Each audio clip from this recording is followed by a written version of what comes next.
Alright, the folks, your boy Marcus 1225 numbers after the name, little games, beast in action right here. And now we're getting into some real games, you know what I'm saying? If you notice at the beginning of the year, man, I kind of started playing around with some stuff, you know, a little WarioWare, a little Mario Party, a little Wheel of Fortune. But that's just because I was like busy putting in the work, you know what I'm saying? That was just me being like, yo, I've been playing these games, but check out these games I've been playing. So now we're getting some heavy hitters right here. And Rise of the Tomb Raider. It was one of those games that I was kind of waiting on. I purchased it maybe like I say a couple months after it was released for like 20 bucks, something like that. And I knew it was gonna get an Xbox One X patch. So at that point I was like, alright, I'll just wait for it to come on there and play it on that. I can't compare it to how it used to look. I've never played it on my previous Xbox console. It looks good.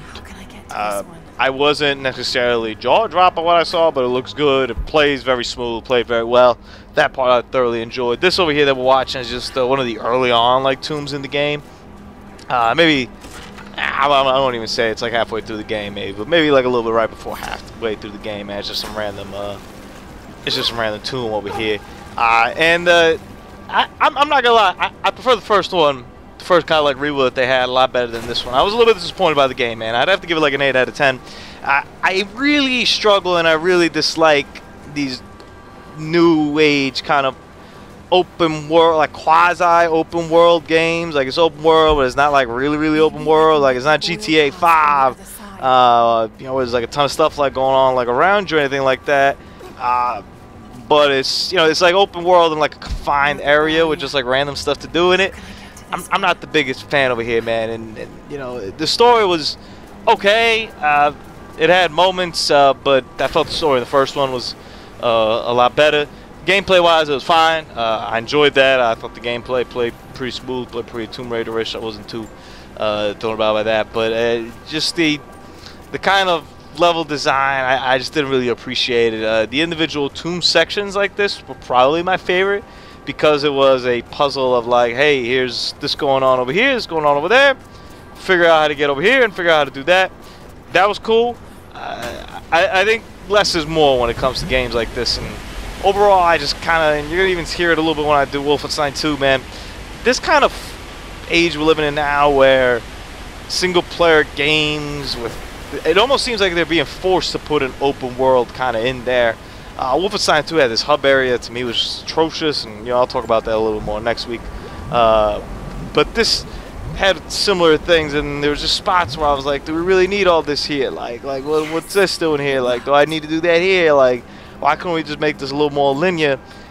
I feel like the story could have been tighter if it were a little bit linear, and I definitely feel that the level design hurt from it. The best sequences to me were the tombs, and we're in areas where it was just get from point A to point B, and there weren't really too many like options of how to get there. You just gotta get through people over there. The end of the game was pretty cool though, I'm not gonna lie. I thoroughly enjoy the kind of like, you get a message I think at one point in this game where it says like, hey, you will go here, there's no turning back.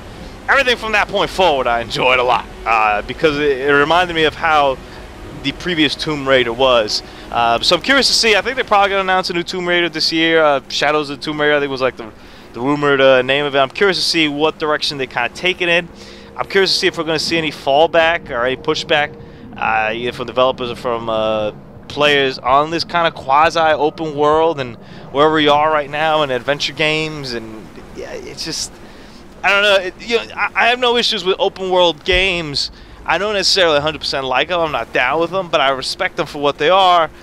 But forcing me to live and be a part of this open world experience when in games that I don't really need it in, that to me is a little bit, you know, I'm cool with Skyrim existing. I haven't played it, but I'm cool that it existed. I'm sure it's great. Zelda was really the last true open world that captivated me, and although it was somewhat empty, I have to say, I also was in a different mindset though for that game. You know, I kind of set aside everything, and I was like, I'm playing Zelda, and that's it. I played Zelda for like a month and a half, and I played by that game's rules, and I was like, whatever you tell me to do, we're rolling with. Whereas in this game, I already had a preconceived notion of, alright, I knew how the first one went, this is going to be probably pretty similar, and then I get to an area, and it's just like a big thing, and it's like, do like these little quests over here to do that, and I'm like, what? I was like, it's just trivial stuff, you know, trivial stuff to kind of keep you busy, and I value my time a little bit more than that, and I got to dock a little bit because of that. So But that's literally just me. I think everything else I heard about this game is like 10 out of 10. It's amazing and whatnot. And 8 out of 10 is still pretty damn good. But I'm not at that like game of the year, like this thing's better. You know, I think the debate at the time was whether this was better than Uncharted. I take Uncharted in a heartbeat. Not even doubting it. Your boy Marcos. Deuces.